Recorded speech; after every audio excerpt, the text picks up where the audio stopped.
नमस्कार, मी Priyanka Gaikwad. Pune prime top 10 news मध्ये तुम्हा सर्वांचं स्वागत. पिंपरी चिंचवड शहरात 1-2 नव्हे तर तब्बल 18 महागड्या बाईक चोरी गेल्याचा प्रकार समोर आल्यानं पोलीस देखील हैराण झाले.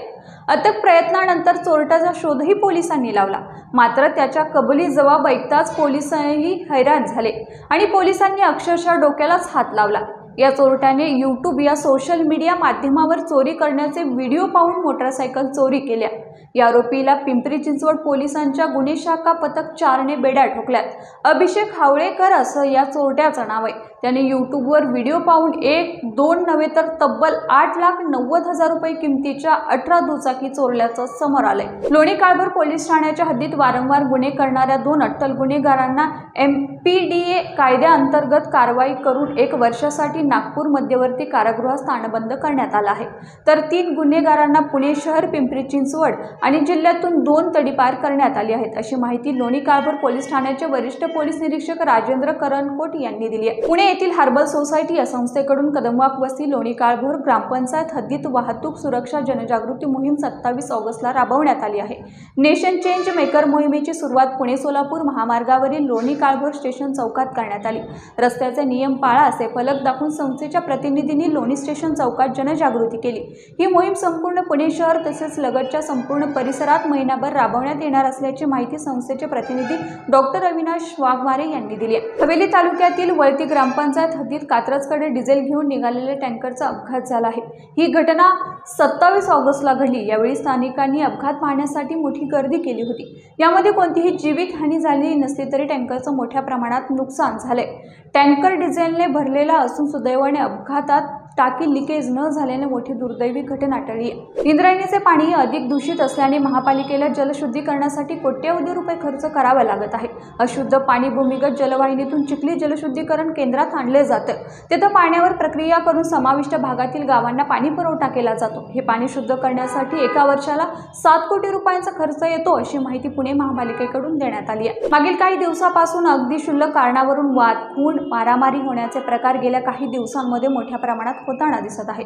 अशातच पुण्यात रेनकोटवरून झालेल्या वादातून डिलिव्हरी बॉयने मित्राचा खून केल्याची धक्कादायक घटना समोर आली.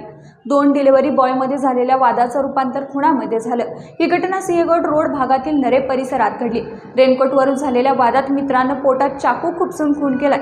आरोपी सुरेश भिलारे याला सिंहगड रोड पोलिसांनी अटक केली आहे. राष्ट्रवादी काँग्रेस पार्टीचे ज्येष्ठ नेते शरद पवार हे उपमुख्यमंत्री देवेंद्र फडणवीस यांना मोठा धक्का देण्याच्या तयारीत असल्याची चर्चा राजकीय वर्तुळात रंगली आहे. भाजपचे नेते हर्षवर्धन पाटील हे देवेंद्र फडणवीसांची साथ सोडून शरद पवारांच्या पक्षात जाणार असल्याच्या जोरदार चर्चा रंगू लागल्या आहेत. दरम्यान 27 ऑगस्टला हर्षवर्धन पाटील शरद पवारांची भेट होऊन या भेटीत बराच वेळ चर्चा झाल्यामुळे पाटलांच्या राष्ट्रवादी प्रवेशाबाबतच्या चर्चा आणखी जोर धरू लागल्या आहेत. दोन्ही नेत्यांमध्ये 2.5 ते 3 तास चर्चा चालू होती. सततचा पाऊस, ढगाळ हवामान, दुपारी उकाडा आणि रात्री गारवा अशा संमिश्र वातावरणामुळे नागरिकांच्या आरोग्यावर विपरीत परिणाम होताना दिसतोय. त्यातच पुणे शहरात झिका, डेंग्यू आणि चिकनगुन्ह्यामुळे पुणेकर त्रस्त झालेत. शहरामध्ये साथीच्या आजारांचा प्रसार वेगात होतोय, त्यामुळे दवाखान्यांमध्ये गर्दी वाढलेली दिसून येते. पुणे शहरात सुमारे 107 पेक्षा जास्त डेंग्यूचे रुग्ण आढळून आलेत.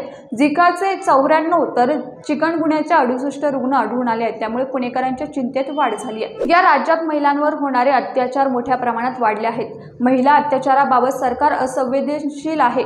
दुसरीकडे छत्रपती शिवाजी महाराजांच्या पुतळ्यासंदर्भात घडलेली घटना वेदनादायी आहे. या प्रकारची संपूर्ण चौकशी व्हायला हवी.